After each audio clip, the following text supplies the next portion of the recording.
E aí, pessoal, tudo beleza? Então, gente, eu resolvi fazer uma aula um pouco rápida hoje por dois motivos. Primeiro, para não ficar muito tempo sem postar nada, certo?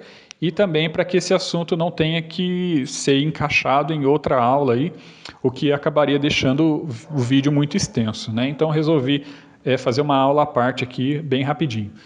Então, vamos para o que interessa logo, para a gente não perder muito tempo, né? Essa vai ser a aula de número 11, então, em que nós vamos falar sobre os efeitos do salário mínimo.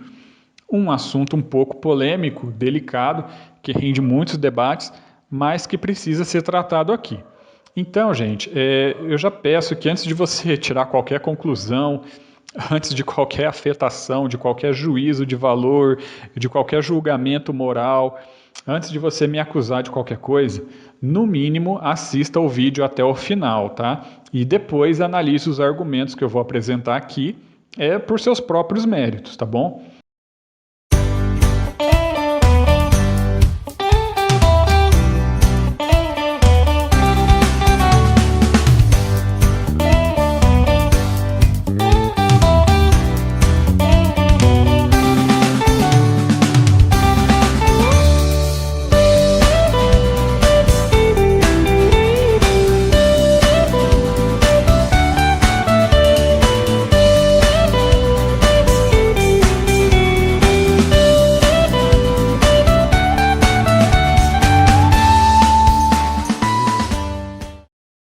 Ah, e claro, antes que você já se esqueça, já deixa o like no vídeo, tá, gente? Se inscreve no canal, ative as notificações, divulga aí nos grupos com a galera que você acha que vai se interessar. É só o que eu peço, tá, gente? Será que eu vou ter que começar a implorar por likes aqui, gente? Pô, dá um trabalho do caramba a fazer essas aulas, gente. E tudo que você tem que fazer é só clicar aí no botãozinho do like aí. Né? Isso ajuda muito o canal. É assim que o YouTube funciona, gente. Quando você curte o vídeo, você ajuda muito o canal, tá? Então, pô, né, não me faça pedir de joelhos, tá? Dá um reconhecimento aí para o trabalho que a gente está fazendo, tá ok? Nós vimos nas últimas aulas que a lei de oferta e demanda vale para todo tipo de mercadoria. Vimos que o preço de qualquer mercadoria é definido pelo mercado e que é inútil e até prejudicial tentar controlar ou interferir nos preços de mercado. Também eu dei uma pista, comentei rapidamente ali, né, que a mão de obra também é uma mercadoria. A mercadoria é tudo que pode ser comprado ou vendido. Se você é um trabalhador assalariado, você vende a sua mão de obra e o seu empregador, né, o seu patrão, ele compra a sua mão de obra. Aí tem os marxistas que falam assim: ah, mas no capitalismo o trabalhador é a mercadoria. Não, gente. O trabalhador ele não está se vendendo por inteiro. Ele está vendendo a sua mão de obra, a sua capacidade produtiva. Ele está vendendo o seu trabalho tanto quanto um vendedor de um produto, né, de um objeto acabado. Qual que é a diferença fundamental entre você fabricar um vaso, por exemplo, e vender esse vaso, ou você vender a sua mão de obra para uma fábrica de vasos? Nos dois casos, você está vendendo o seu trabalho de fazer vasos, não é verdade? Então, não tem nada de indigno aí. Você não está se vendendo, você não está vendendo a sua dignidade, a sua honra, os seus valores.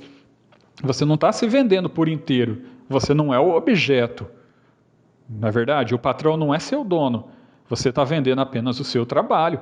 E tanto faz você vender o seu trabalho já finalizado na forma de um produto final, ou você vender a sua mão de obra. Tanto faz, é a mesma coisa se você for parar para pensar. Nos dois casos você está vendendo trabalho, entendeu? Então, tirando, é claro, que se você é um assalariado, você não é dono dos meios de produção, mas aí já é outra história. Entre o fato do trabalhador não ser dono dos meios de produção, para daí você afirmar que o trabalhador é a mercadoria, isso é um salto lógico que não se sustenta, tá bom? No caso da mão de obra, então, os nossos personagens aqui da nossa história são os empregadores, são os demandantes, porque eles que demandam empregados, então eles demandam mão de obra. Os trabalhadores, tanto os já empregados quanto os que estão procurando emprego, eles são os ofertantes, porque eles estão oferecendo a sua mão de obra. O salário nada mais é do que o preço da mão de obra. O equilíbrio entre oferta e demanda, então, vai levar a um preço de equilíbrio, que é o salário, e a uma quantidade de mão de obra contratada. Essa quantidade de gente contratada ou não vai determinar o nível de emprego e desemprego, tá ok? É a mesma coisa que a oferta e demanda de outras mercadorias, mas quando se trata de mão de obra, geralmente nós damos esses nomes diferentes para as coisas, mas que fundamentalmente são a mesma coisa. Mas só isso, mas o princípio é o mesmo. Trazendo isso para o nosso modelo de oferta e demanda, então, pelo lado da oferta, nós já vimos em aulas passadas que quanto maior o preço, maior a quantidade ofertada. No caso da mão de obra, então, quanto maior o salário, mais pessoas vão querer ofertar mão de obra naquele setor, correto? Trabalhadores gostam do salário mais alto possível. Da mesma forma que todo ofertante sempre gosta do preço maior possível, correto? Pelo lado da demanda, por outro lado, nós já sabemos que quanto maior o preço, menor a quantidade demandada. Então, quanto maiores os salários, menos os empregadores vão querer contratar ou vão poder contratar. É importante lembrar que há casos em que o salário muito alto, o empregador deixa de contratar porque ele acha que não é interessante, mas tem muitos casos em que um salário muito alto pode ser simplesmente inviável para o empregador. Então, existe um limite para aquilo que o empregador quer e para aquilo que o empregador pode pagar. Mas se tratando de demanda, não faz diferença. Na teoria econômica, né, da demanda não faz diferença. Por hora, nós tratamos tudo como demanda simplesmente. Tanto faz se é porque ele não quer pagar ou se é porque ele não tem dinheiro para pagar. Eu só estou fazendo essa distinção aqui porque senão tem muita gente que fala assim: os empregadores não pagam mais porque eles não querem, porque eles são maus, porque eles são exploradores, etc. E a mesma coisa por demanda, no caso da demanda por mercadorias. Quando o preço é muito alto, tem casos em que o consumidor deixa de comprar porque ele acha que não vale a pena e tem casos em que ele deixa de comprar simplesmente porque ele não tem dinheiro para comprar, correto? Então, de certa forma, nós podemos nós podemos resumir dizendo que os empregadores gostam de salários baixos e não tem nada de errado com isso, não quer dizer que eles são maus, quer dizer apenas que eles estão tentando administrar uma firma e para isso eles precisam maximizar os seus resultados. E isso não tem nada de errado, pelo contrário, é somente uma força de mercado que, somadas às outras forças de mercado, as outras variáveis, conduz a um resultado ótimo para todo mundo, como nós vamos provar aqui. Aí, como nós já vimos, oferta e demanda, não importa do que seja, vão chegar num ponto de equilíbrio que vai definir o preço, nesse caso, o salário, e a quantidade de equilíbrio. E é assim que o próprio mercado define, então, quais serão os salários. É assim que as coisas acontecem se o governo não interferir em absolutamente nada. Nos modelos convencionais, geralmente se assume que, sem intervenção nenhuma do governo, o desemprego sempre será zero. Se assume que, enquanto tiver gente procurando emprego, os salários serão jogados cada vez mais para baixo, até que absolutamente todo mundo tenha emprego. Contudo, nessa suposição, o salário pode ser extremamente baixo, dependendo do nível de desenvolvimento do país. Isso é uma coisa que nós vamos explicar logo mais adiante. Mas você já pode imaginar que, se nós permitirmos que o mercado jogue o salário para baixo até que todo mundo esteja empregado, isso pode acontecer num valor de salário realmente muito baixo. E claro, mesmo sem intervenção do Estado, na prática, não é exatamente assim que acontece, porque se o salário for abaixo da subsistência, menor do que o sujeito precisa para sobreviver, se for menor do que ele conseguiria com mendicância ou com caridade, ou menor até do que o necessário para se manter vivo, a pessoa não vai aceitar o emprego. Mas esse é um fator geralmente desprezado na teoria, porque na maioria das situações, ou isso é considerado inaceitável, imoral, enfim, intolerável de alguma forma, ou então aquele mercado já está num nível de desenvolvimento maior do que esse ponto extremo. Ou então o próprio sujeito não aceita essas condições, por maior que seja a sua necessidade. Se o salário não supre a sua necessidade, então não adianta nada. Então, em outros modelos, já um pouco mais realistas, se assume que existe uma taxa natural de desemprego, né? Uma taxa de desemprego que é considerada natural. Mas isso não vem tanto ao nosso caso por enquanto. Não muda o que nós vamos ver agora, tá bom? Então, sabendo que o próprio mercado é capaz de determinar os salários, o que acontece quando o governo tenta interferir nos valores dos salários? Bom, acontece o mesmo que acontece quando o governo tenta interferir em qualquer outro preço. O efeito de um salário mínimo, então, geralmente, é o mesmo efeito de um preço mínimo, que nós já vimos na aula passada. Se o salário mínimo estiver abaixo do salário de mercado, não acontece nada, o efeito é nulo, e esse é o caso de muitos países, talvez até o da maioria. Para a maioria dos lugares, para a maioria das ocupações, né, para o bem ou para o mal, o salário mínimo é só um valor escrito lá num papel que geralmente já está bem abaixo dos salários que o mercado já paga. Nos Estados Unidos, por exemplo, vem causando aí muito bafafá a promessa do Joe Biden de aumentar o salário mínimo. Mas o fato é que os Estados Unidos estão com o mesmo salário mínimo, se eu não me engano, desde 2007. Ou seja, já está bem defasado mesmo. E é bem provável que mesmo esse novo valor ainda fique abaixo dos salários que já são praticados para a grande maioria dos trabalhadores. E é melhor que fique assim mesmo, né? É porque, por outro lado, se o salário mínimo estiver acima do salário de mercado, acontece o mesmo que nós vimos na aula passada. A quantidade de equilíbrio diminui. No caso da mão de obra, você tem então um aumento do desemprego. Resumindo então, e deixando bem claro aqui, um salário mínimo acima do salário de mercado tende a gerar desemprego. Ponto final. Coloca isso na sua cabeça. Ah, mas os dados, as evidências empíricas não permitem fazer essa afirmação. Né? Nem sempre gera desemprego, mas ninguém aqui está dizendo que sempre vai causar desemprego. Como nós vimos, quando o salário mínimo está abaixo do preço de mercado, então ele não causa efeito nenhum. Sem contar que, em alguns casos, ele pode causar um desemprego muito pequeno que acaba sendo compensado por outros fatores. Tá bom?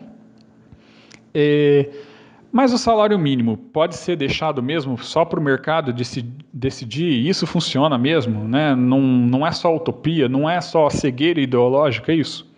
Não. Tanto é que tem países ao redor do mundo onde não existe salário mínimo. Mas isso eu vou comentar mais adiante. Na verdade, cada profissão, cada setor, cada região tem um salário mínimo diferente.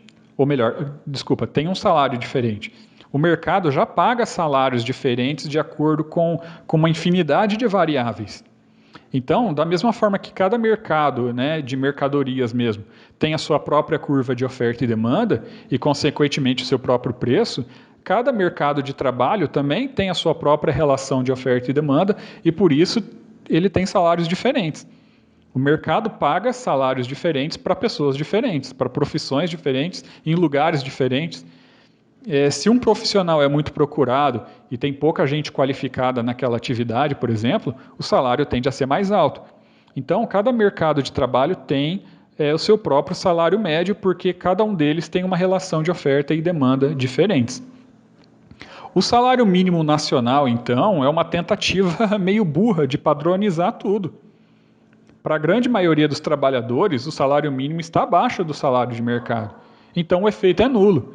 Mas para aqueles mercados em que o salário mínimo está acima do salário de mercado, o resultado é o desemprego. Alguns países onde não existe salário mínimo nacional definido por lei. Suécia, Noruega, Islândia, Suíça, Dinamarca, Finlândia e Singapura. Se eu não me engano, até 2015, mais ou menos, se não me falha a memória, a Alemanha também não tinha, mas depois passou a ter. Na verdade, não é que não tem um salário mínimo. Na verdade, o salário nesses países é resultado de negociações coletivas entre sindicatos de trabalhadores e patrões, variando de um mercado para o outro, o que, no final das contas, acaba sendo até muito mais efetivo em conseguir aumentos reais do que padronizar um salário só para todo mundo. E nesses países, o Estado costuma apenas chancelar esses acordos coletivos. Então, não é que não tenha um salário mínimo, pelo contrário, você tem múltiplos salários mínimos que se adaptam muito melhor às mais diversas realidades. Raciocina comigo. Faz sentido você ter um mesmo salário mínimo para o servente de pedreiro e para o médico? Se você tentar igualar o salário do servente de pedreiro pelo salário do médico, ninguém vai querer contratar um pedreiro pelo salário de um médico, correto? E se você tentar nivelar pelo salário do servente de pedreiro, para o médico não vai mudar nada porque ele já ganha mais do que aquilo. Entendeu? Então, é burrice nivelar todos os salários por uma única medida, correto? Agora, nós estamos falando aqui dos aspectos microeconômicos. Quando nós falamos de emprego, de nível de desemprego, de mercado de trabalho, de salários, nós estamos falando de um assunto que tem dois aspectos. Um aspecto microeconômico, que é o que nós vimos aqui, e um aspecto macroeconômico, que nós não vamos nos aprofundar agora, vamos voltar a ver isso quando nós chegarmos na parte de macroeconomia. Como eu já explanei antes para vocês, desde o começo do curso até agora, nós só estamos vendo microeconomia. Por exemplo, para vocês terem uma ideia, eu falei lá atrás que os empregadores eles preferem que os salários sejam o mais baixo possível. Mas se você raciocinar um pouco, você vai perceber que se o salário de todo mundo for muito baixo, as pessoas vão consumir menos e as empresas também vão vender menos. Então, pensando no bem coletivo dos próprios empresários, não é tão interessante assim que os salários sejam muito baixos. Na verdade, o interessante para todo mundo é sempre que as coisas estejam no ponto de equilíbrio, né? O equilíbrio sempre é o mais interessante para todo mundo. Então, eu já adianto para vocês aqui que o aspecto macroeconômico dos salários também depende de certos equilíbrios, que nós vamos ver em detalhes nas aulas de macroeconomia. Então, de um jeito ou de outro, o governo ele não pode simplesmente turbinar a economia aumentando os salários indefinidamente. Seria muito fácil, né, gente? Era só o presidente assinar um papel lá decretando que o salário mínimo a partir de hoje passa a ser R$ 5.000 e pronto, o Brasil se torna um país rico do dia para a noite. Né? Por que ninguém teve essa ideia genial até hoje, não é mesmo? Porque não é assim que as coisas funcionam, gente.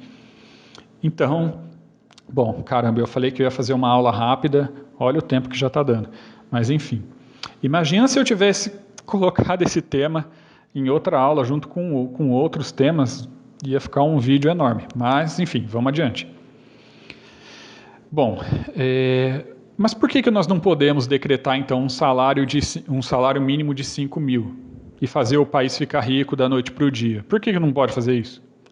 Né? Pensa bem, os custos dos empregadores aumentariam, mas em compensação todo mundo consumiria mais também. Uma coisa compensaria a outra. Né? O que pode dar errado? Bom, como eu disse, isso nós vamos ver com mais detalhes quando nós formos estudar macroeconomia. Mas é o seguinte, gente, nós não podemos fazer o país se tornar um país desenvolvido aumentando o salário mínimo por decreto, porque não é o nível dos salários que cria o desenvolvimento econômico do país. Pelo contrário, é o nível do desenvolvimento econômico do país que permite um determinado nível de salários. O país ele tem uma determinada capacidade produtiva que depende da quantidade e da qualidade do capital que existe no país. Depende do nível de educação, da qualificação profissional das pessoas, depende das instituições. Enfim, depende de fatores naturais também, né, técnicos, científicos, que não mudam do dia para a noite. Tem como você aumentar a fertilidade do solo, por exemplo, do dia para a noite? Tem como você aumentar a longo prazo, investindo em equipamentos, em implementos, em sistemas de irrigação, em produção de fertilizantes, etc. Então, a longo prazo, o ser humano é capaz de aumentar a produtividade, mas do dia para a noite não tem como. Não tem como nós multiplicarmos a quantidade de máquinas que existem no país do dia para a noite. Não tem como nós educarmos a população inteira do dia para a noite. Então, não tem como nós aumentarmos a riqueza que existe no país do dia para a noite. Então, assinar um papel decretando que todos os salários devem, sei lá, quintuplicar é muito fácil. Mas isso vai conseguir multiplicar a riqueza do país do dia para a noite? Não. Então, é o nível de riqueza do país que determina o seu nível de salários, e não o contrário. É por isso que você não pode tornar um país desenvolvido por decreto, né? Então, tenha sempre isso em mente. Os socialistas vivem aparecendo com essas receitas mágicas para desenvolver o país. Nós temos aqui na América Latina muito forte a filosofia do nacional desenvolvimentismo. Vamos aumentar o gasto do governo, vamos aumentar o investimento do governo, vamos torrar dinheiro público em obras públicas, que com isso nós vamos turbinar a economia. Não, não tem como turbinar a economia, gente. A economia cresce no ritmo em que a produtividade cresce. A pergunta que você tem que fazer sempre é: isso vai aumentar a produtividade real da economia? Se a resposta for não, então é ilusório. E a resposta quase sempre é não. Então, como eu disse lá atrás, num primeiro momento, os salários podem ser muito baixos. Pegue um país bem pobre. Se você deixar o mercado definir os salários, você pode ter um desemprego zero, mas os salários serão extremamente baixos. E aí, o que nós fazemos então? Nós temos que simplesmente nos conformar com isso? Bom, se conformar exatamente não, mas não tem receita mágica. A receita para aumentar os salários é desenvolver o país, e isso infelizmente só acontece a longo prazo.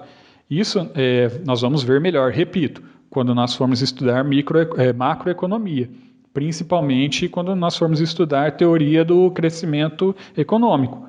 Mas a princípio, eu já adianto para vocês, imagine, você tem um país muito pobre, com um salário muito baixo, né? Mas com desemprego zero. Imagine então. Bom, à medida que as empresas vão lucrando, elas vão fazer duas coisas. Elas podem investir em aumentar o capital físico ou para aumentar o capital humano. Se ela investir em capital físico, em máquinas, equipamentos, em melhor tecnologia, ela vai aumentar a produtividade. Se elas aumentam a produtividade, isso barateia os produtos. Barateando os produtos, o poder aquisitivo das pessoas aumenta. Ainda que o salário permaneça nominalmente o mesmo, com os produtos ficando mais baratos, o poder aquisitivo daqueles salários aumenta.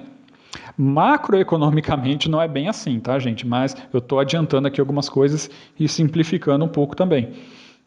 Por outro lado, se eles investem em capital humano, né, ou seja, em contratar mais gente, e o desemprego já tá zero, né? A gente já está supondo que o desemprego aqui é zero, o que acontece então?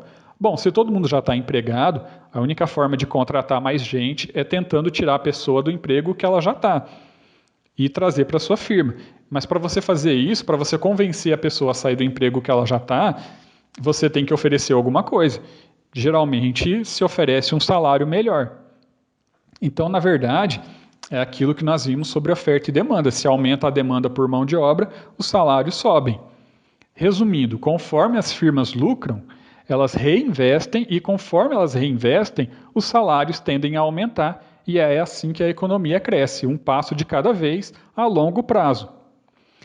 Você acha que isso é conversa? Pegue o caso da China, então. Até o começo dos anos 80, a China era um país extremamente miserável. Quando o Mao Tse-tung morreu, o próximo líder que assumiu, que foi o Deng Xiaoping, ele dá uma aliviada ali no comunismo, né? Diminui bastante o controle do Estado sobre a economia e começa a permitir que capital estrangeiro comece a entrar no país. Aí o capital ao redor do mundo começa a investir na China por causa da mão de obra barata. Como eu disse, o país começa pobre, começa com salários baixíssimos.